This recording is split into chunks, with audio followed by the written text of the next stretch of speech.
m'entendez bien ou pas, non? Vous m'entendez ou pas? Oui, on t'entend. Allô? On t'entend. J'entends rien.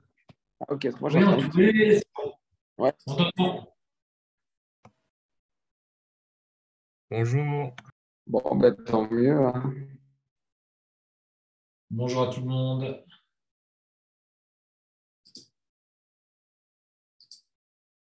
Attends, on attend juste que tout le monde arrive.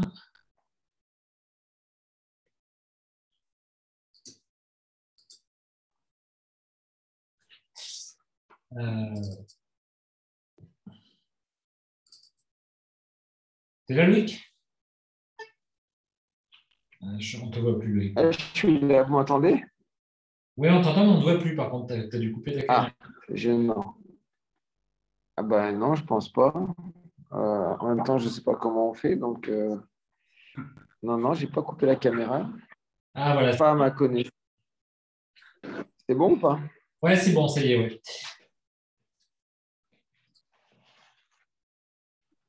Eh bien, écoutez, bienvenue à toutes et à tous. Salut, Loïc. Bonsoir. Un plaisir de te retrouver donc, pour ce premier Wine Talk Show de la reprise d'après les vendanges. Donc voilà, on est à peu près 250 inscrits ce soir. Donc merci à tous de votre fidélité. On a des Brésiliens, hein, Luis du Brésil. Voilà, donc on devient international. C'est un peu logique puisqu'on est ce soir sur un thème international. Donc, je vais peut-être te laisser te présenter, Loïc. Et puis ensuite, je laisserai Justine nous poser le thème de ce soir sur un petit point sur les vendanges 2022. Et puis, on parlera de ton nouveau projet, donc Anaxos, des francs de pied et de toutes ces excitantes choses que tu mets en place. Donc, Loïc, est-ce que tu es avec nous, Loïc? Alors, la connexion est très mauvaise, mais on va y arriver. On capte très mal ici. Non, donc voilà, donc moi je suis Loïc Pasquet, je suis propriétaire du domaine Liberpater et aussi maintenant je suis associé donc, à Panos Zougoulis sur l'île de Naxos, où on refait ce que l'on a fait à Bordeaux, c'est-à-dire replanter des vignes franches de pied avec des cépages autochtones à l'île pour retrouver le goût du lieu. Et on a toujours le souhait de faire ça sur des hauts lieux. Et donc, l'idée, c'était, comme on a fait à Bordeaux et comme on fait à Naxos, c'est de pouvoir retrouver un goût disparu, que la greffe a fait disparaître, que la simplification de l'encépagement a fait disparaître. Et l'idée, c'est de retrouver ces goûts oubliés qui, à mon avis, font partie de notre héritage culturel et qui, aujourd'hui, sont complètement disparus. Donc, on se bat pour les réintroduire. Et donc, on a un petit bonjour, bonjour Mélissa. On a même des personnes qui sont au Nigeria. Donc, Très bien. la prochaine étape, Très bien. ça sera de remettre en forme au bout du jour le vignoble du Nigeria. Pourquoi pas? Faut-il qu'il ait existé un jour? Justine, tu peux peut-être nous donner un petit peu le thème, Je ne sais pas s'il existait à suivre. Voilà, Ouais. s'il existait. Oui, exactement. Donc, en fait, cet été, on a parlé aussi avec Loïc Pasquet. On est allé le voir aussi du côté de l'Andiras. On a pu se balader dans les vignes, goûter le vin. Et donc échanger. Et on trouvait intéressant de venir parler avec lui pour ce débrief des vendanges 2022. Pourquoi? Parce que Loïc, il a un pied dans le Bordelais, dans les Graves, et un pied sur l'île de Naxos, en Grèce. Donc c'est intéressant de voir aujourd'hui, parce que cette année, on a parlé beaucoup des enjeux climatiques, des problématiques des vignerons aujourd'hui, en 2022. Et donc, on pensait que c'était hyper intéressant de pouvoir parler avec toi sur ces problématiques. Est-ce qu'on peut faire du vin encore aujourd'hui, du bon vin avec le goût authentique, le goût du lieu? Et je dirais même du grand vin. Et du grand vin, voilà, exactement. Donc, est-ce qu'on peut partir déjà de manière exotique? Est-ce que tu veux bien partager avec nous ce que tu as vécu sur les vendanges, le millésime 2022 sur l'île de Naxos? Je pense que tu en reviens des vendanges. Comment ça se Alors, sur l'île de Naxos, il faut savoir que donc je suis associé avec un ami qui s'appelle Panos Zouboulis sur l'île de Naxos, qui lui est grec. Donc on avait choisi ce lieu parce que ça nous semblait être un haut lieu, parce que premièrement, c'est l'île historique de Dionysos, donc ça pas, parce qu'il n'y a pas de hasard. Et en plus de ça, dans la vallée dans laquelle on est, cette vallée-là a un cépage qu'on trouve très peu ailleurs, qui s'appelle le Potamici, et qui est vraiment autochtone à l'île, donc qui s'est un petit peu diffusé sur des îles à côté, mais qui est très, très présent sur cette île. Et donc, ça nous semblait intéressant d'avoir ce haut lieu et de retrouver des cépages historiques liés à ce lieu. Et on travaille aussi avec des vignes qui ont 200 ou 300 ans. Donc, ça nous semblait vraiment intéressant avec Panos de retrouver ce goût de vin, parce qu'aujourd'hui, tout a été oublié. Il faut bien s'imaginer que l'île de Naxos, les derniers vignerons sont partis il y a 50 ans, que la plupart des vignes ont disparu ou sont sous une forêt épaisse, que le but de jeu, c'est de refaire les terrasses, d'arracher les forêts et de retrouver des pieds de vigne. Donc, c'est tout un programme. Pour parler des vendanges de cette année, alors moi, j'ai participé au début sur tout ce qui était... on a vendangé donc, avec toute l'équipe. On a fait venir l'équipe de Liberpater Bordeaux sur Naxos. Donc, on a fait ça avec... on a un jeune apprenti, Antonin, qui est resté là-bas pendant 15 jours, 3 semaines pour suivre le quotidien des vinifications. Donc, on a vraiment, ça s'est passé très bien. Il faut savoir que là-bas, on travaille avec très peu de moyens, parce qu'il y a plus grand-chose. Par contre, le produit qu'on a obtenu, j'ai eu les premiers retours là aujourd'hui de Panos qui est sur place. Et il me dit que c'est très bon, c'est très pur et qu'il y a un côté très salin. Enfin bref, c'est tout ce qu'on recherchait. Et ce qu'on recherchait, on l'a retrouvé. Et on est très satisfait des vendanges sur place. Alors, il faut savoir que les cépages, on est sur une île, sur le versant d'une île où il fait pas excessivement chaud l'été. On est entre 25 et 30 degrés. Il y a beaucoup de vent. Alors, il peut y avoir des journées très chaudes, mais pas forcément. On a pas des journées aussi chaudes qu'à Bordeaux, par exemple. Et vous êtes, Donc, tu es à 700 mètres d'altitude, hein, si je vous dis. 550 mètres, ouais. On est au nord-ouest de l'île. Donc, on a un climat qui est relativement frais et où on a pas mal d'eau l'hiver, même du froid. Il peut même y avoir de la neige. Donc, on a vraiment un climat on a des saisons, ce qu'on n'a plus forcément ici. Et on vendange surtout les blancs fin septembre. Donc, on imagine bien quand on vendange des blancs fin septembre, c'est pas comme les vendanger ici à Bordeaux fin août. On n'a pas du tout la même maturité, on n'a pas du tout la même finesse, on n'arrive pas du tout aux mêmes équilibres. C'est beaucoup plus équilibré, c'est beaucoup plus fin et on a quelque chose là-bas qui est extrêmement intéressant sur les blancs qu'on n'arrive pas forcément à retrouver ici aujourd'hui.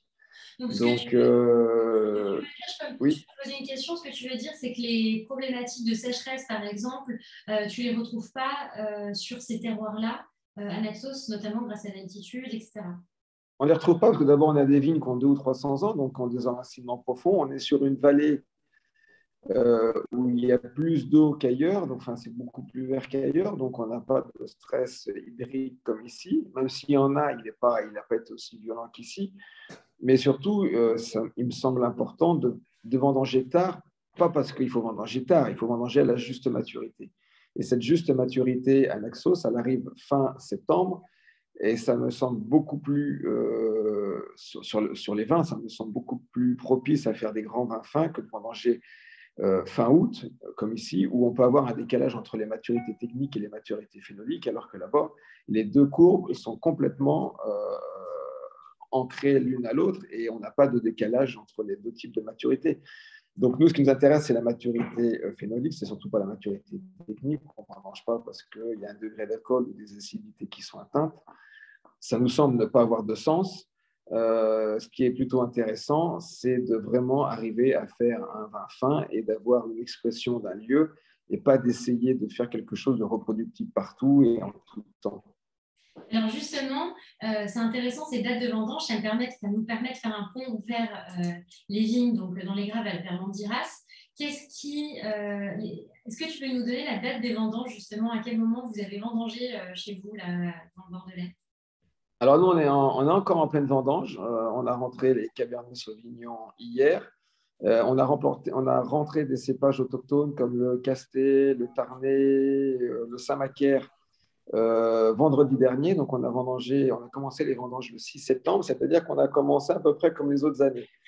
Et c'est très intéressant parce que, alors, je ne sais pas si ça sera reproductible tous les ans et si c'est reproductible partout, mais chez nous, les dates des vendanges sont relativement stables et je pense que d'avoir remis les cépages historiques de Bordeaux sur les terroirs qui les ont vus naître, franc de pied, c'est-à-dire le Cabernet Sauvignon sur les graves profondes et sèches, les Ternais sur les graves froides, les Pardottes sur les graves argileuses. Je pense que d'avoir fait ça nous permet de retrouver un savoir-faire, un héritage qui avait été oublié, qui était qu'à Bordeaux, il y avait plusieurs types de variétés parce qu'il y avait plusieurs types de terroirs et que ils avaient créé des cépages pour chaque type de lieu pour arriver à la juste maturité début octobre, avant les fortes pluies ou les froids d'hiver.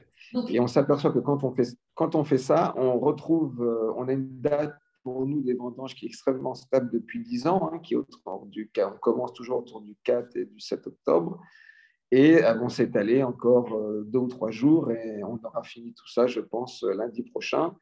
Et on n'a pas vendangé tard parce que ça nous faisait plaisir de vendanger tard. On a vendangé tard parce qu'on obtient cette juste maturité à cette saison. Et encore une fois, on cherche pas à, on décide pas de la date des vendanges sur des analyses.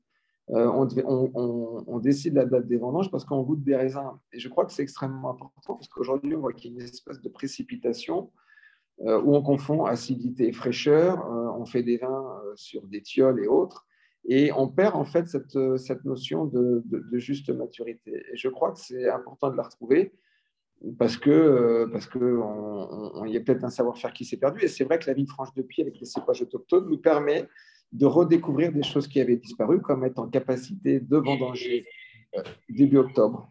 Et à travers l'association que vous avez créée, enfin on en parlera dans quelques instants, est-ce que tu as l'expérience, toi, des francs de pied, on pourra en parler un petit peu plus en détail, mais des francs de pied associés à la complantation aussi? Alors non, alors la coplantation, c'est qu'il faut bien, les anciens avaient créé des cépages pour chaque type de terroir. Donc la coplantation sur les rouges, je pense que c'est un doux rêve. Le blanc, c'est possible parce que la maturité après peut s'équilibrer parce qu'on ne travaille pas sur des tanins. Il n'y a pas de hasard. On n'a pas créé, on avait mis des merlots sur des argilo-calcaires et des cabernets sauvignons sur des graves sèches, acides et profondes. Si on met les deux dans une même parcelle, à part de croire en la magie noire, je ne vois pas comment la maturité peut changer. La génétique ne change pas et dire qu'il y a des signaux qui s'envoient les uns aux autres, on peut croire à peu près en tout, mais à un moment donné, le vivant, il y a des règles. Et la règle est que le Cabernet Sauvignon, c'est la grave sèche et profonde, et le Merlot, c'est les argilo-calcaires. Et que ce n'est pas parce qu'on va les mélanger que subitement, il y en a un qui va attraper des caractéristiques qu'il n'avait pas. Dans ton association, enfin dans l'association que vous avez créée avec notre ami le Prince de Monaco, donc beaucoup de vignerons francs de pied sont rentrés dans ce mouvement-là. Et donc, dans mes collègues du comité de la Revue des vins de France, là, on fait une très belle dégustation comparative sur des pairs francs de pied dans le dernier numéro. C'était assez intéressant, où finalement, dans toutes les paires qui ont été dégustées, il y avait souvent plus d'éclat, plus de profondeur, plus de vibration quelque part dans les vins francs de pied. Est-ce que toi, par rapport à ton expérience de ce que tu fais à l'Hyperpater en Grèce, ou alors dans les dégustations que vous avez, puisque Gabriel et Alexis m'en ont parlé, je crois que Gabriel était venu à Bordeaux d'ailleurs. Ah oui, non, mais c'est ça qu'on fait, on fait des rencontres francs de pied tous les ans, le 19 et le 20 janvier. Et après, on a donc le dîner du 22 novembre prochain à Monaco avec les vignerons des francs de pied pour soutenir notre association. D'abord, ce qu'on constate et ce que montre très bien la Revue des vins de France, c'est que 9 fois sur 10, la vigne des franches, les vins issus de vignes franches de pied ressortent devant la vigne greffée. Parce qu'effectivement, il y a plus d'éclat, il y a plus de pureté, c'est plus floral, c'est beaucoup plus fin, les touchés de bouche sont beaucoup plus fins. Où on parle de full body sur les vignes greffées, on va parler de finesse sur la vigne franche de pied. Donc, on voit vraiment qu'il y a un écart qualitatif. Et toutes les dégustations qu'on fait à travers les vignerons, à travers l'Europe ou à travers le monde, où on compare les vignes franches de pied greffées, systématiquement, on retrouve cet écart entre les vignes franches de pied et les vignes greffées. C'est-à-dire qu'il y a plus de finesse, plus d'éclat, plus de pureté. Ça, c'est vraiment caractéristique des vignes franches de pied. Effectivement, d'ailleurs, si je peux parler de l'expérience qu'on a vécue cet été avec Loïc, justement, on est allé au domaine. Hein, il nous avait invités il y a 1 an à venir goûter les vins. Et effectivement, le jour où je l'ai appelé, il était là. Donc, merci déjà. Et c'est vrai que tu as cette parole, en tout cas, était vraiment ouverte à la rencontre et à ce qu'on vienne goûter pour s'en rendre compte. Donc, ça, c'est vraiment généreux de ta part. Donc, voilà, déjà. Merci, plaisir. Ouais, non, mais vraiment, on a été hyper bien accueillis. Le caveau qui est derrière lui est très beau. Et il y a une certaine énergie particulière dans ce lieu. Mais tout ça pour dire qu'au début, effectivement, donc on est allé goûter Denarius, qui est la petite cuvée, enfin la cuvée plus accessible. Une parcelle. Non, Denarius, c'est une parcelle à part. Il y a Liberpater qui est une parcelle, le Denarius qui est une autre parcelle. Exactement. Et finalement, donc, on a goûté ensemble le Mizzi 2016. Et donc, c'est vrai que sur le coup, on a senti le vin, etc. Mais il y avait l'élevage un peu marqué, parce qu'à l'époque, les vins étaient élevés en fût de chêne. Et donc, gentiment, tu nous as laissé la bouteille pour qu'on puisse la goûter 4-5 heures après. Et effectivement, incroyable, on l'a goûté le soir en comparaison avec plein d'autres vins bordelais de la région, etc. Et il y a un éclat, un sans filtre, en fait. Donc, mais complètement. Non, mais complètement. Et c'était mais c'est ça. il y avait un effet immédiat, en fait. Tout à fait. Enfin, en tout cas, c'était les ressentis de l'assemblée qui a goûté les vins. Et c'est ce qui nous a aussi, on a eu l'occasion de goûter une belle, on a fait une belle dégustation avec Thibaut Liger-Belair, notamment sur des cuvées de moulin à vent, où il y a une vieille parcelle en franc de pied. Et effectivement, c'est ce côté immédiat qui revient. Donc, et c'est ce qu'on retrouve aussi sur la dernière dégustation de la RDF. C'était assez marqué. Ouais. C'est ça, c'est que si on goûte, quand on prend les cuvées de Thibaut, par exemple, si on va son moulin à vent et on voit à côté ce qu'il fait en greffé, la différence, elle est flagrante, mais on peut aussi prendre chez Maxime Graillot, quand on voit ces deux cuvées, la différence est flagrante. Donc après, ce n'est pas une question de dire est-ce que c'est meilleur ou moins bien, c'est différent. Donc après, si on aime les vins full body, gras, il faut continuer sur du greffé. Si on préfère la finesse, l'élégance et le raffinement, il faut aller sur de la vigne franche de pied. Mais c'est vrai qu'on a aussi une problématique, c'est que la vigne franche de pied ne peut pas être faite partout.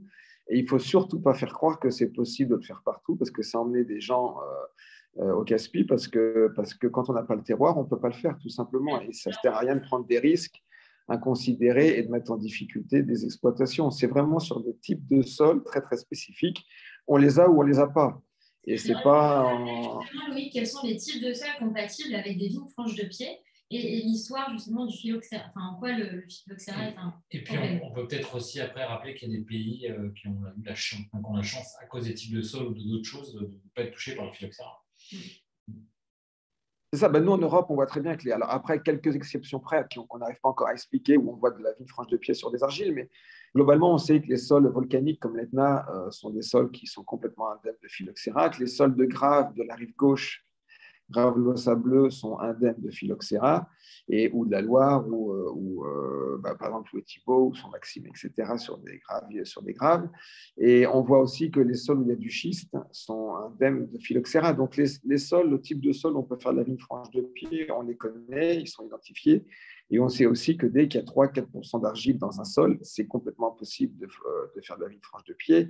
Et tous ceux qui s'y sont essayés se sont tous cassés les dents. Donc il ne faut pas y aller pour dire on va le faire et voir un vignoble être détruit au bout de 5 ans, 10 ans, parce que ça n'a pas de sens.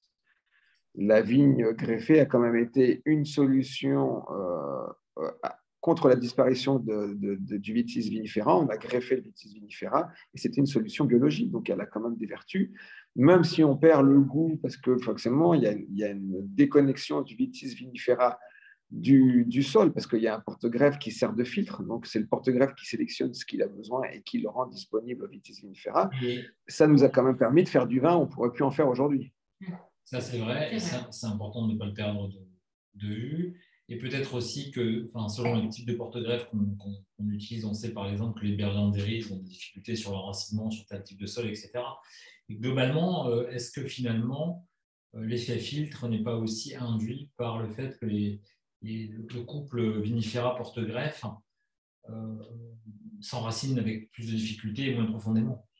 Ah non, mais là, il y a certainement quelque chose qui est très intéressant et qu'on n'a pas étudié, mais que j'aimerais qu'on lance comme étude avec l'association et son comité scientifique. C'est-à-dire qu'on voit bien qu'aujourd'hui, quand on greffe la vigne, et là tous les vignerons cette année le disent, la vigne franche de pied a mieux résisté que la vigne greffée. Ça, c'est très clair. Ça, c'est apparu très nettement partout. Pourquoi? Alors, il y a plusieurs raisons, parce que peut-être aussi on prend soin de remettre sur les cépages sur les terroirs qui les ont vus naître, parce qu'on a conscience qu'il y a un couple cépage-terroir. On ne peut pas mettre n'importe quel cépage n'importe où. Par exemple, si je mets un Cabernet Sauvignon sur des zones humides, j'aurais dû mettre un petit verre d'eau. Le Cabernet Sauvignon franc de pied, au bout de 3 ans, il attrape le pourridier. Donc, très clairement, il n'est pas fait pour les zones humides.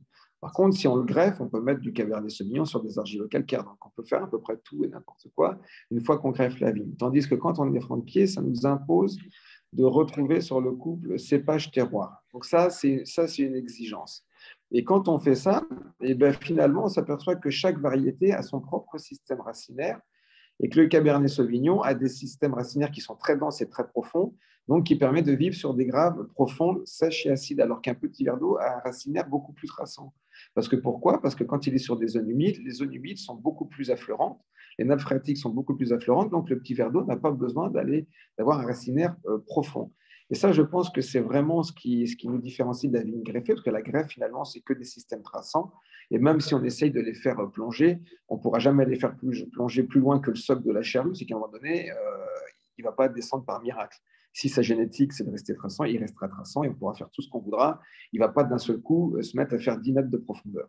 Et ça, c'est quelque chose qui est extrêmement intéressant dans les francs de pied, c'est que on peut, si on remet les cépages sur les terroirs qui les ont vus naître, qui ont l'enracinement spécifique pour le lieu, et on s'aperçoit qu'effectivement, on n'a pas souffert. Et la récolte qu'on fait, par exemple, à Bordeaux, malgré 3 mois sans eau, des journées où on avait moins de 25% d'humidité dans l'air, où on a eu plusieurs journées à 40 degrés, on s'aperçoit que la vigne, on n'a pas eu du tout de feuilles jaunes. Elle était verte, elle était belle. Les grappes étaient fermées, c'est-à-dire que les baies avaient grossi normalement. Et on a aujourd'hui, ce qu'on vendange aujourd'hui, est fabuleux parce que c'est d'une finesse, on a des textures, on a des tanins qui sont très, très, très fines. Et on a quand même ce côté très frais, de raisin très frais, alors qu'on aurait pu penser que on ne les aurait pas cette année, on les a eu. Donc on s'est aperçu que la vigne franche de pied avait une résilience qu'on n'observait pas sur la vigne greffée, où beaucoup ont dû vendanger parce que ça flétrissait, ou alors pas partout, bien entendu, il n'y a pas de règle. Si vous aviez de la vieille vigne sur des sols plutôt humides, bien sûr que là, les raisins ne flétrissaient pas. Mais moi, je pars sur des sols qui me concernent, qui sont des sols graveleux, secs et profonds. On voit très bien que les vignes greffées ont eu une défoliation très importante avec des baies qui n'ont pas grossi, avec des systèmes, avec un végétal qui a souffert et des vendanges qui ont dû être faites parce que les baies flétrissaient. Alors que nous, sur des vignes franches de pied, sur les mêmes types de sols, ou presque, on avait des vignes bien vertes avec des grappes qui étaient tout à fait normales. Donc on voit bien qu'il y a un cycle qui n'est pas le même, alors qu'on ne comprend pas encore, mais qu'il faudra vraiment comprendre parce qu'il faut comprendre pourquoi il y a cette différence, pourquoi le végétal ne se comporte pas pareil. Mais ça, aujourd'hui, c'est des observations empiriques, mais on n'a pas l'explication scientifique. Et j'aimerais bien qu'on soit là. Pour aller dans le sens de ce que tu dis, nous, au sein de l'école, puisqu'on aime bien aussi avec la revue, essayer d'aller chercher un petit peu plus loin. Donc, on a fait un petit groupe de recherche aussi où on se réunit là, depuis 2 ans maintenant. On creuse un petit peu sur les différents profils géologiques. Et dans notre groupe, on a aussi une personne que tu connais, qu'on aime beaucoup, qui s'appelle Georges Truc, voilà, qui vient de sortir un petit clin d'œil à son livre sur Châteauneuf-du-Pape. Voilà, qui est vraiment, vraiment génial sur les terroirs de Châteauneuf. Et sur le terroir de Châteauneuf, à la fin, sur le chapitre 7, il commence à tenter des choses sur lesquelles nous, on est en train de travailler actuellement.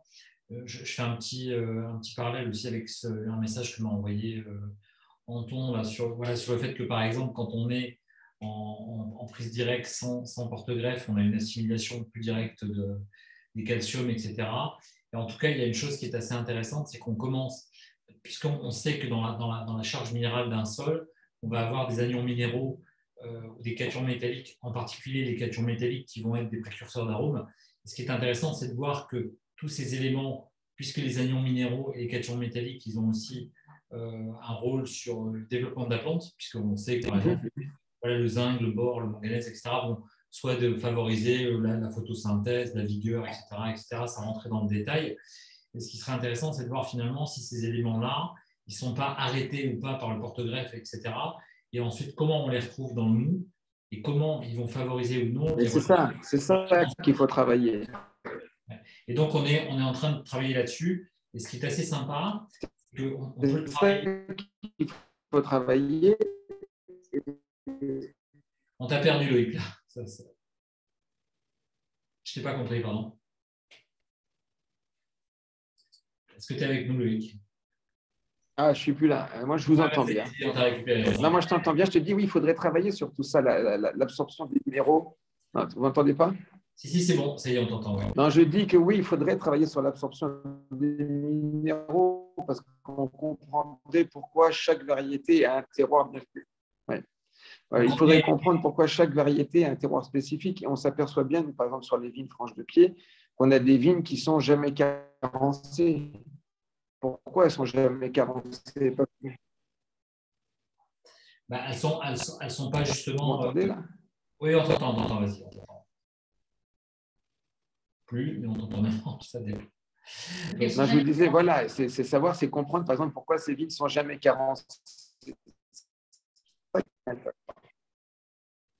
Elles ne sont jamais carencées. Il y a peut-être une relation avec les histoires de mycorhizes aussi dans le système racinaire qui peuvent aussi. De toute façon, il y a migration. Accessible des voilà, il y a migration je dirais, il y a migration d'une partie des éléments de ces couples minéraux, anions minéraux, cations métalliques, à partir du moment où il y a un sol qui est vivant et où il y a un système de radicelles et de mycorhizes, donc les champignons qui assurent la symbiose, qui font qu'on arrive à avoir quelque chose.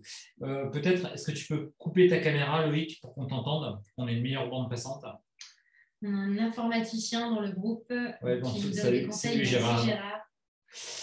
Parce qu'apparemment, tu as perdu. Alors, peut-être tu peux éventuellement te reconnecter, te déconnecter. Donc, en tout cas, en attendant que Loïc revienne, on est vraiment sur ce travail de fond, de comprendre voilà, la charge minérale d'un sol, comment elle interagit avec la plante. C'est mieux?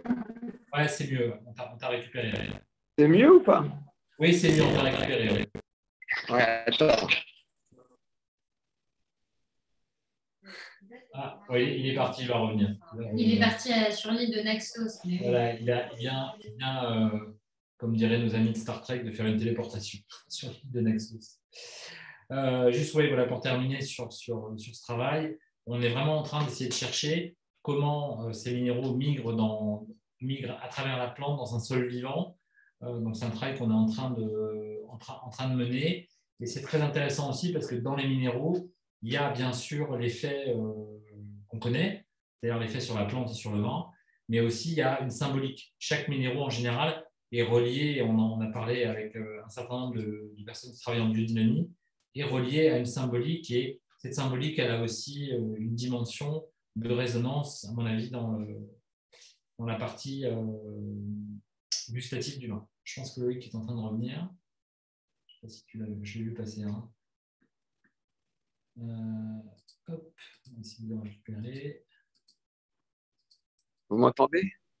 Oui. Ouais. On va remettre.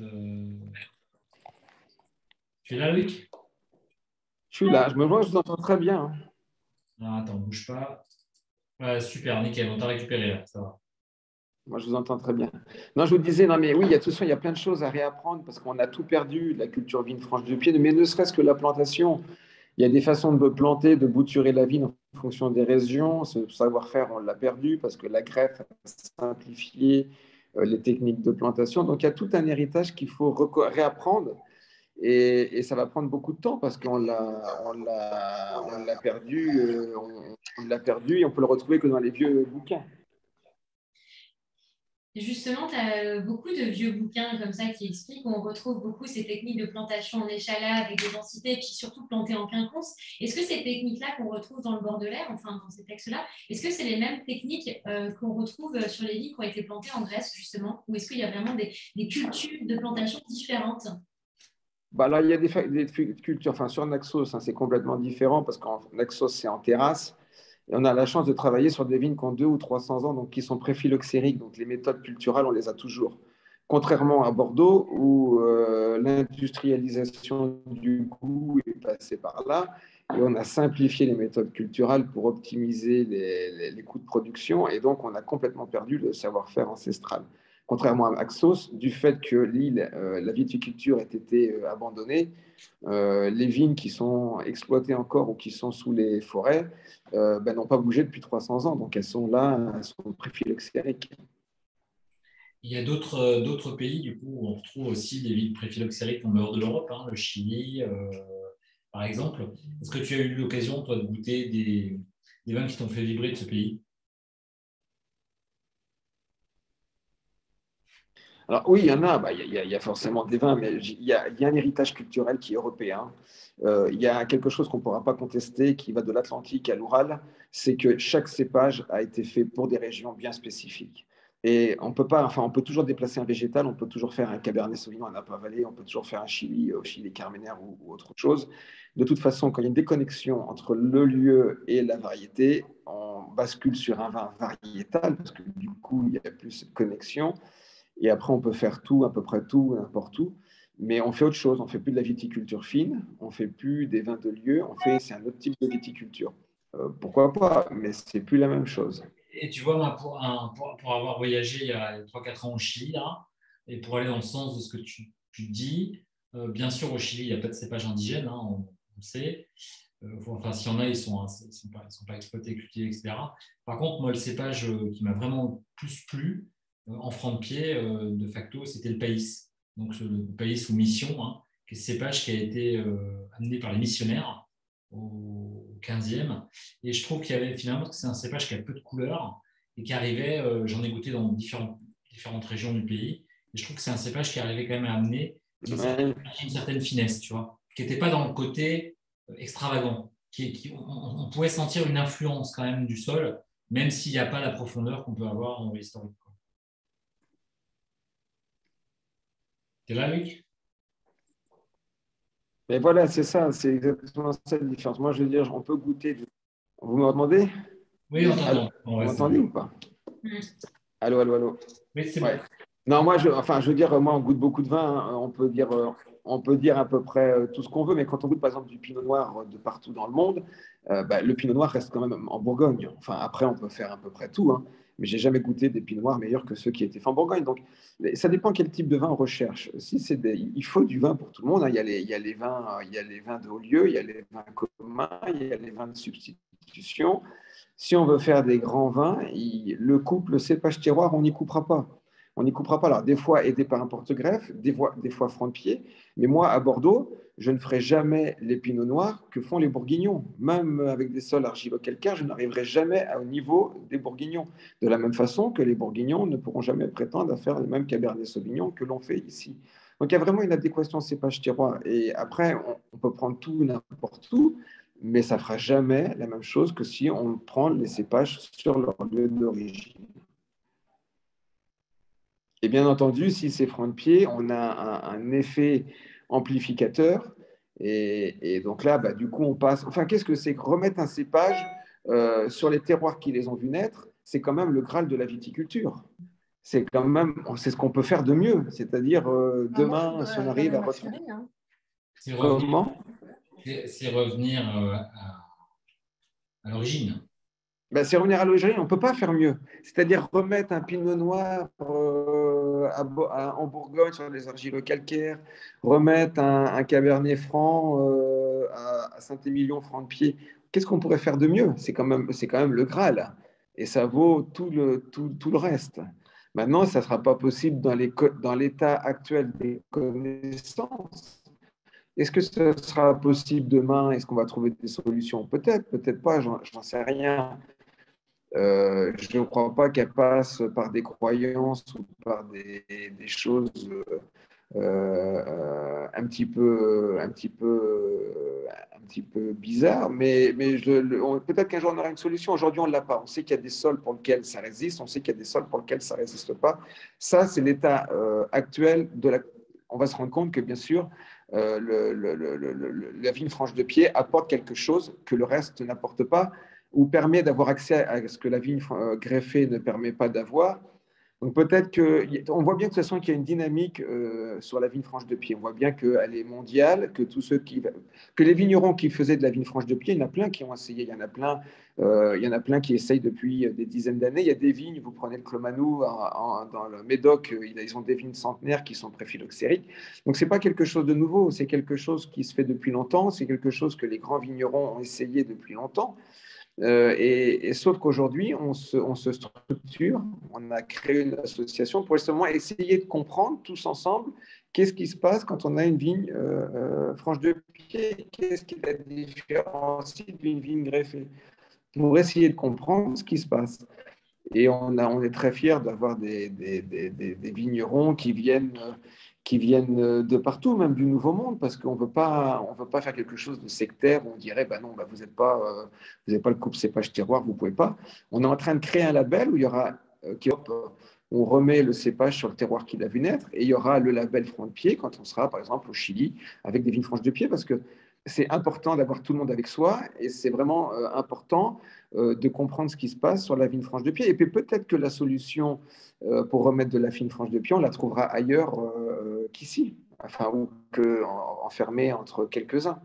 Donc c'est important de rester ouvert, il me semble, parce que les francs de pied, on en fait en Australie, on en fait aux États-Unis, on en fait à peu près partout qui ne sont pas des vignobles traditionnels, du Vitis vinifera, mais il y a peut-être des choses intéressantes à comprendre et à aller chercher, et on fait tous partie de la même famille.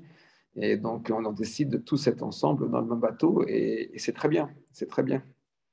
Donc, Loïc, si une des clés, en fait, est la bonne adéquation du cépage sur son lieu d'origine, ça veut dire que là, les conservatoires, comme en France, de cépage sont nécessaires en région. D'ailleurs, il me semble que sur tes parcelles dans le Bordelais, tu cultives une dizaine, 14 cépages. Oui, alors nous, on a 14 cépages. Alors, ce qui est très intéressant, c'est que les cépages qu'on utilise aujourd'hui sont juste interdits à Bordeaux, ce qui est complètement dingue. Mais ça, c'est un autre débat qu'on pourrait avoir, parce que ce sont quand même des cépages historiques de Bordeaux qui font partie de la famille des Carménais et qui ont fait quand même la gloire de Bordeaux. Donc, c'est quand même étrange qu'on se limite à quelques cépages pour faire du vin quand on a un héritage. On serait aux États-Unis ou au Chili où il n'y a pas d'héritage, je peux comprendre. Quand on est à Bordeaux et qu'on a du gros Cabernet, qu'on a de la Pardotte, qu'on a du Tarnet, qu'on a du Castet, qu'on a du Saint-Macaire, qui sont des cépages historiques de Bordeaux et qu'on s'interdit de les utiliser, c'est quand même assez pathologique. Mais ça, c'est un autre débat. La chose est que ces cépages, effectivement, ont disparu. Et nous, moi, j'ai travaillé avec l'Institut français de la vigne et du vin, plus particulièrement Olivier Aubrega, parce qu'on a la chance quand même d'avoir une administration qui peut avoir des bonnes idées, il faut quand même le reconnaître, et qui, pendant la crise du phylloxéra, a créé des conservatoires pour sauver les espèces anciennes. Donc ça, c'était quand même une très riche idée. Alors bien sûr qu'on a perdu la diversité génétique, c'est-à-dire, par exemple, si on prend le Tarnet aujourd'hui, il reste 6 pieds. Si on prend la Pardotte, il reste 6 pieds. Donc on n'a plus beaucoup de matériel végétal pour replanter ces cépages, mais ils n'ont pas disparu. Donc, s'ils n'ont pas disparu, c'est déjà une chance. Et nous, je me suis beaucoup appuyé sur Olivier Yobrega de l'Institut français de la vigne et du vin. Et je vous invite un jour à le recevoir parce que c'est quelqu'un qui est extraordinaire par sa connaissance et son amour du cépage, et du végétal et du vin. Et c'est quelqu'un qui m'a aidé tout de suite à retrouver ces cépages historiques de Bordeaux. Et on a compris ensemble les terroirs sur lesquels ils auraient pu être plantés pour ne pas faire d'erreur. Pour ne pas planter, par exemple, des cépages qui auraient préféré des sols humides et les mettre sur des sols secs, etc. Donc, on a la chance en France d'avoir quand même des instituts français de la vigne et du vin qui sont vraiment des très, très grands professionnels. Et je pense qu'il faut s'appuyer dessus. Et il ne faut surtout pas essayer de faire comme on voit ici au CIVB, des choses hasardeuses qui consistent à dire on va mettre de la touriga nationale parce que le Portugal est dans le sud de l'Europe. Donc, si c'est dans le sud, il fait plus chaud. Si on le met là, il va résister à la chaleur.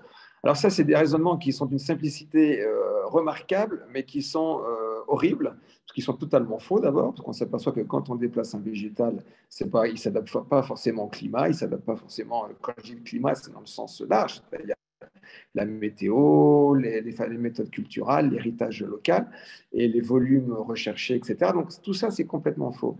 Et je pense que plutôt que de faire des espèces d'approximations de ce genre, on ferait mieux de s'appuyer sur l'Institut français de la vigne et du vin qui a vraiment de très grandes compétences et qui a la connaissance et qui a surtout un conservatoire de vieux cépages et que plutôt que d'aller chercher la solution dans le sud dans le sud de l'Europe et pourquoi pas bientôt à Marrakech, d'aller chercher au conservatoire de l'Île-sur-Tarn, où là, il y a des vieilles variétés qui peuvent résister à la sécheresse. On en a fait la preuve, on voit très bien que le Tarnais, aujourd'hui, par exemple, c'est un cépage qui résiste très bien, que la part d'autres résiste très bien. Et le patrimoine génétique, on l'a, les variétés, on les a, et pourquoi s'interdire de les autoriser? Ça, c'est un grand mystère.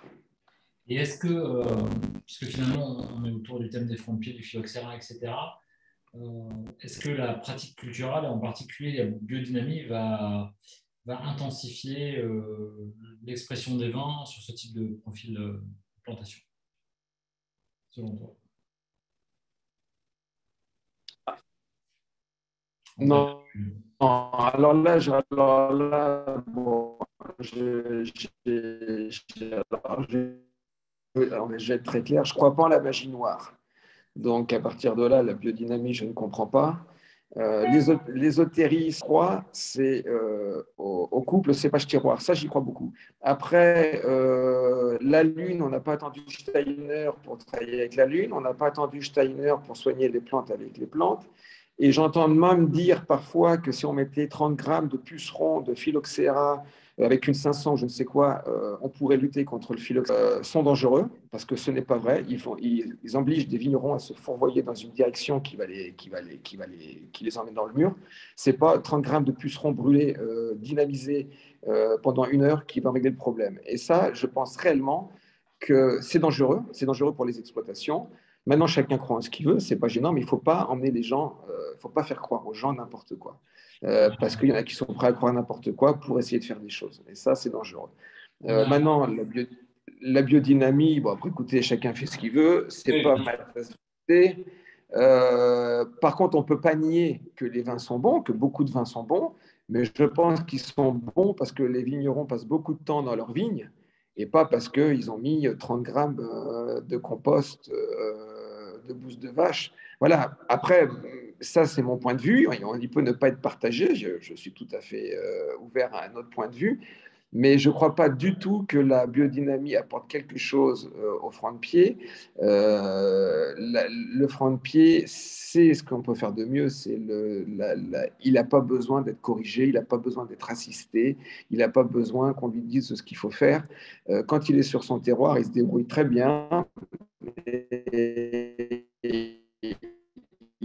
Les racinaires sont puissants, le végétal se comporte très bien et on n'a pas besoin de lui apporter quoi que ce soit, à part de l'amour, des soins et surtout protéger la biodiversité. Je pense que c'est vraiment ce qui est le plus important parce que vous savez, c'est comme nous, on n'utilise pas de soufre, alors tout de suite, on est vin naturel. Je crois qu'il faut arrêter de rentrer de faire des cases, de faire des choses.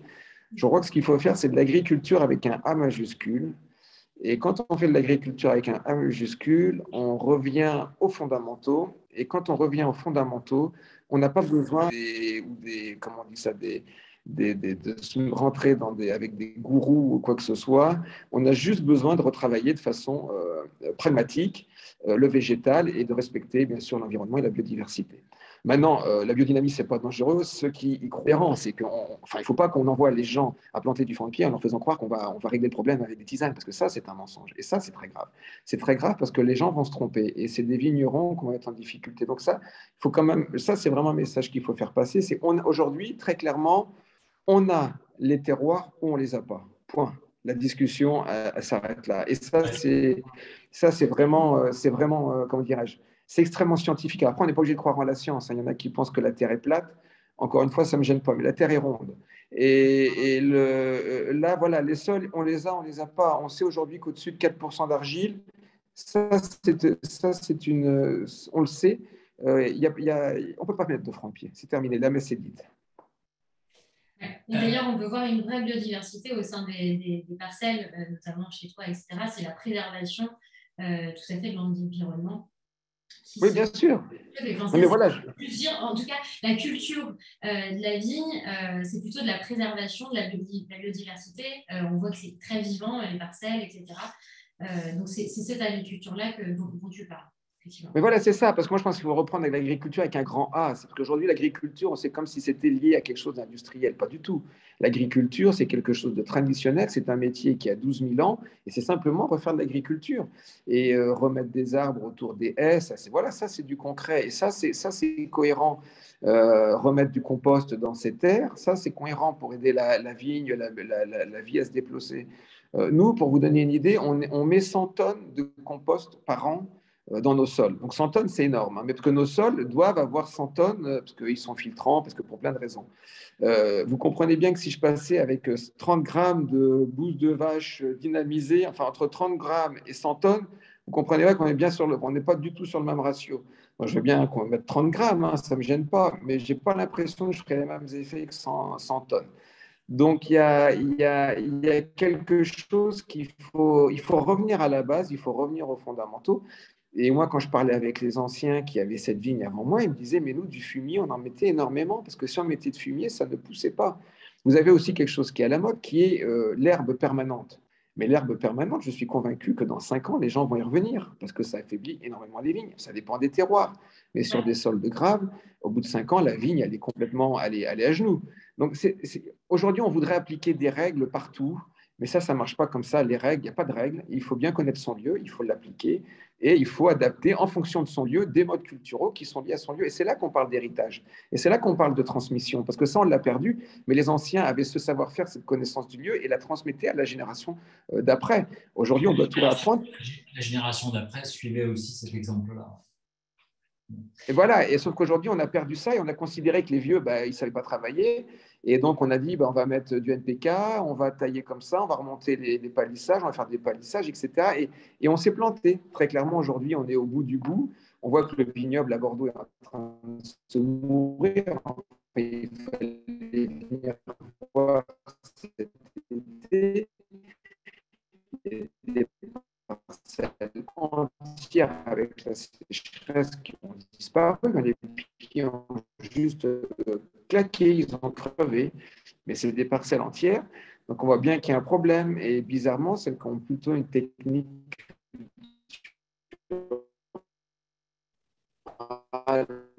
respectueuse de l'environnement ont résisté. On t'a perdu. Donc, en fait, il faut tout repenser. Et le changement climatique nous impose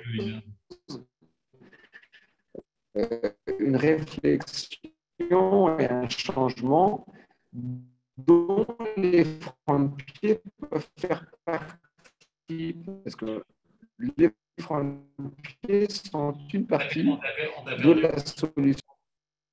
On a perdu Loïc.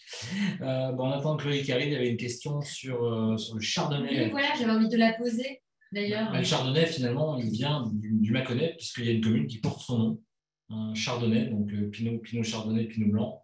Donc il est originaire du Mâconnais. Donc on peut dire qu'il retrouve son terroir d'origine dans cette grande région, comme toute la famille, puisque donc la famille des Pinots et des Chardonnays sont bien sûr les petits arrière-petits-enfants du Bouet blanc. Il y avait une autre, en attendant l'arrivée de notre ami Loïc, il y avait une autre question sur l'irrigation à Pomerol. Ça, on va la garder par Loïc. Je pense qu'il a une réponse un peu dynamite à nous proposer. Ça, c'est sûr. Voilà, il y avait une question. Francis me demandait quel était mon avis sur la biodynamie. Moi, je dirais que je suis quelqu'un d'assez pragmatique et que finalement, la biodynamie, finalement, comment il fait le vin, c'est bien. Ce qui est important, c'est que quand on goûte un vin, il soit bon et il soit grand. Voilà, je répondrai comme ça. Moi, je suis plutôt ouvert et je trouve qu'on trouve des choses qui sont intéressantes. Après, la philosophie en elle-même, elle est acceptable avec des choses qu'on comprend plus ou moins. En tout cas, ce qu'on peut constater, c'est que ça marche. On t'a récupéré, Loïc. C'est bon. Salut. C'est bon. Donc, on avait une petite question pour toi sur. Il y a une personne qui disait que Pomerol la lande Pomerol et la lande de Pomerol avaient donc récupéré une dérogation d'irrigation. Donc, je pense que tu es hautement. Mais pas que Pomerol, hein, enfin tout le vignoble, hein, enfin à Pessac, Ouais, un peu partout. Hein. Bah, si vous voulez, l'irrigation, c'est l'échec d'une certaine agriculture. C'est-à-dire que quand on est obligé d'arroser, c'est qu'il y a un problème, surtout la vigne. La vigne, normalement, est une plante qui est résiliente à la chaleur. Donc, si on arrose, c'est qu'on a un souci dans ses sols. C'est que la vigne ne peut plus vivre sans eau, sans irrigation. Donc, de toute façon, le problème va être de plus en plus permanent. Et qui va accepter qu'on prenne un bien public, l'eau, pour arroser un bien privé, des pieds de vigne, et on expliquera aux consommateurs lambda, aux Français lambda, qu'il faut qu'ils prennent sa douche avec une casserole, et en contrepartie, on mettra 100 litres d'eau sur des millions et des millions de pieds de vigne. J'y crois pas un instant, j'y crois, on va à la révolution. Donc, il va falloir trouver des méthodes et donc revenir à ce que j'appelle l'agriculture avec un grand A, pour que les vignes puissent s'enraciner, pour que les sols puissent devenir vivants et vivre avec très peu d'eau. Et ça peut se faire, ça se fait partout ailleurs. Sauf qu'à Bordeaux, il pleuvait régulièrement parce qu'on a un climat océanique. Il pleut plus, on est capable de passer 3 mois sans eau. Et ben, les vignes qui n'ont pas des sols vivants, les vignes qui ont été surexploitées, ont besoin aujourd'hui d'eau. C'est comme, si vous voulez, un coureur, un marathonien qui ne s'est pas préparé. Et ben, y en a un qui fait les 42 km, puis il y en a un, au bout de 5 km, il appelle les pompiers parce qu'il ne peut plus respirer. Et ben là, c'est exactement pareil. Il a fallu remettre de l'eau et parce que autrement les vignes crevaient, tout simplement. Mais ça peut pas, c'est pas durable. C'est pas durable, très clairement, c'est pas durable. Donc, il va falloir trouver des solutions, mais les solutions, elles ne viendront pas de l'arrosage. Et encore une fois, on fait du vin, on ne fait pas du maïs. c'est la- Donc, l'arrosage va... c'est une Comment? sorte de perfusion finalement. Oui, mais puis c'est reculer pour mieux sauter, parce que de toute façon, ce n'est pas la solution. Alors, bien sûr que là, quand on implante une jeune vigne, les 5 premières années, arroser la vigne, c'est normal. Il faut bien lui donner de l'eau pour qu'elle puisse s'ancrer. Mais pas trop, il ne faut pas trop, parce qu'après, elle va pas chercher en profondeur, donc il n'y aura pas de vertu. Mais quand on arrose des vieilles vignes pour sauver une récolte, là, sincèrement, il y a un problème. Et on peut aussi se poser la question sur la qualité du vin au final. Parce que est-ce que c'est réellement du vin ou est-ce que c'est du maïs? Alors, on a une dernière question, Loïc. On arrive en fin de Wine Talk Show. Donc, on avait une dernière question sur la taille particulière des fronts de pied. Comment tu conduis la vigne? Et c'est vrai qu'il y a des grandes densités en général. Est-ce que ces fronts de pied permettent d'avoir justement des vignes plantées en plus grande densité? Je pense à des 20 000 pieds hectares.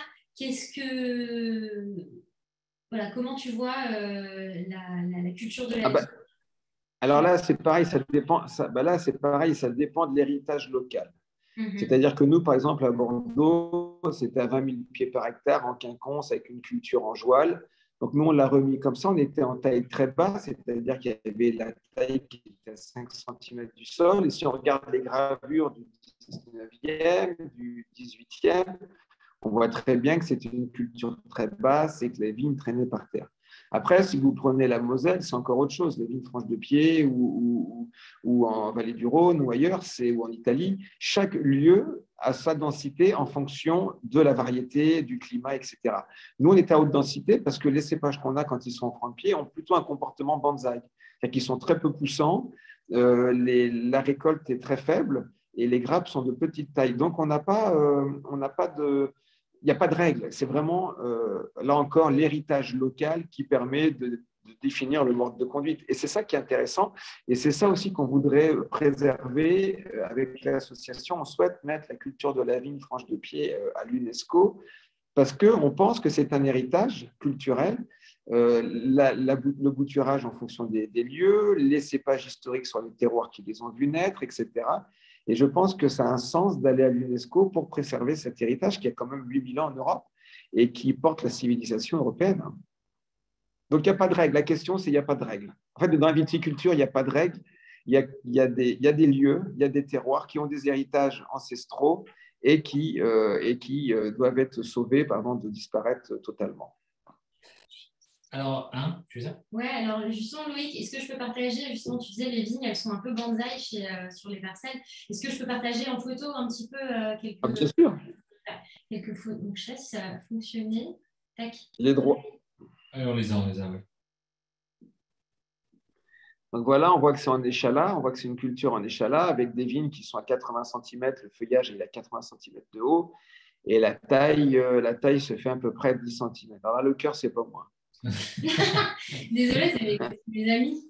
Bon, oui, enfin, les amis. D'accord. Hein. Et là, vous voyez, Justine est en train de rougir. Et encore, moi, j'ai vu passer des photos. Je ne vous raconte pas, mais je ne peux pas. Effectivement, on voit vraiment les raisins très, là, par exemple. Toutes les grappes sont petites, en fait, et il y en a seulement... voilà, 3, là, on est au début. Ouais, là, je ne sais pas ce que... Voilà, et là, on était au début de la fermeture de grappes. Donc, voilà, le cycle, il avance tranquillement et on voit que les feuilles sont toutes petites. Alors, par exemple, on était sur du Tarnet, là, la photo d'avant. Voilà, on voit que c'est des petites bites, pas denses, il n'y a pas de défeuillage très dense. Et c'est vraiment caractéristique de la vigne franche de pied, c'est que le comportement végétal est totalement différent que de la vigne greffée. Donc, on voit que voilà, tout doucement, ça vert. Et ça, aujourd'hui, le Tarnet, ce qu'on a ramassé en Tarnet, qui est un cépage historique de Bordeaux, c'est magnifique. Et c'est magnifique et c'est un cépage qui ne craint pas trop le gel et c'est quelque chose d'extraordinaire. Alors, ce que je voulais dire, surtout, ce qui est incroyable, c'est qu'on est le 22 août, là, à ce moment-là. Donc, voilà, je trouvais ça un peu... Enfin, voilà, c'est tardif. Vous m'entendez ou pas? Oui, on entend. Les raisins étaient encore... on a croqué dedans. Ah oui, alors oui, parce que les véraisons... Voilà, c'est ça. Nous, on a des véraisons... Voilà, nous, on a des véraisons qui sont tardives. Enfin, tout le cycle est relativement tardif par rapport à ce qu'on peut voir aujourd'hui à Bordeaux. Et voilà, nous, on va finir de vendanger vers le 17 octobre. Je pense qu'on sera les derniers. On n'est pas les derniers parce qu'on va être les derniers. Ah, la copine a l'air contente. On est les derniers parce que le cycle végétatif est ce qu'il est et que pour arriver à la maturité phénolique, on doit vendanger à ces dates-là.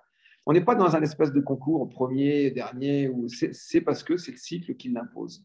En fait, ce qu'on cherche, c'est la juste maturité.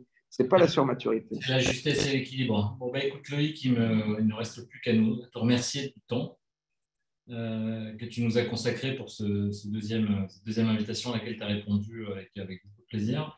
On te recontactera un petit peu pour parler des francs de pied en off. Avec plaisir. Et puis on goûtera ça ensemble. Et je voulais vous remercier et je vous invite tous, si vous êtes amateurs de vin, de rejoindre l'association des francs de pied. C'est facile, il faut contacter l'association des francs de pied. Il y a un site francsdepied.org et là vous pouvez, si vous allez mettre, c'est pas que les professionnels, ça s'adresse aussi aux particuliers, aux cavistes, aux restaurateurs, tous ceux qui souhaitent avoir des informations sur les francs de pied, qui souhaitent nous aider dans la démarche d'un label ou de l'inscription de la vigne à l'UNESCO, vous pouvez nous rejoindre, vous êtes les bienvenus. Et plus on sera à travers le monde, plus on arrivera aux objectifs et à protéger la culture de la vigne. Ça, je pense que c'est extrêmement important. On vient de mettre le lien du site internet. Donc voilà, écoutez, merci à toi Loïc, merci à toi Justine. Merci à vous tous. Donc on se retrouve le 25 octobre avec nos amis de la famille Perrin à Châteauneuf-du-Pape. On parlera de la transmission et de la transgénération dans ce grand domaine du château de Beaucastel. N'hésitez pas à nous suivre sur les réseaux sociaux. On poste de belles choses, voilà, de belles découvertes, des coups de cœur, des émotions, et les émotions de tous nos apprentis sommeliers cavistes qu'on essaie de former à la bonne parole. S'ils viennent de rentrer, là, ils sont 200 quand même, hein, donc on essaie de les former plutôt que de les déformer. D'ailleurs, les déformer à apporter le juste message du vin avec leur cœur et avec leurs émotions. Voilà. Et juste pour donner l'eau à la bouche, en novembre, on aura aussi un thème qui sera 2072. Quel 2072, quel vin boirons-nous? Voilà, on va parler justement des enjeux et de ce qu'il va se passer dans les prochaines années. Avec Julie Reux, une jeune fille qui a fait une belle perspective sur ce que pourrait être la vigne dans un petit peu plus de 50 ans. Voilà, et ensuite on terminera. Et je voudrais simplement dire qu'on est quand même surpris de la façon que la vigne a résisté cette année aux canicules qu'on a eues et qu'elle a été extrêmement résiliente. Et que ça, c'est peut-être le point positif de l'année. On s'est aperçu qu'elle était peut-être plus résiliente qu'on pouvait le penser. Et tu as peut-être un autre thème à nous… Voilà, et on terminera le mois de novembre en direct du Valais avec Marie-Thérèse Chapaz. Très bien, parfait. À bientôt. Merci. Merci. Et vous êtes tous les bienvenus si vous voulez venir à Bordeaux. Et on vous garantit, c'est un homme qui sait recevoir. Ah oui. Merci beaucoup. Eh bien, merci beaucoup. Vous êtes les bienvenus. Merci à vous. Merci. Bonne soirée, merci, au revoir. Merci, au revoir.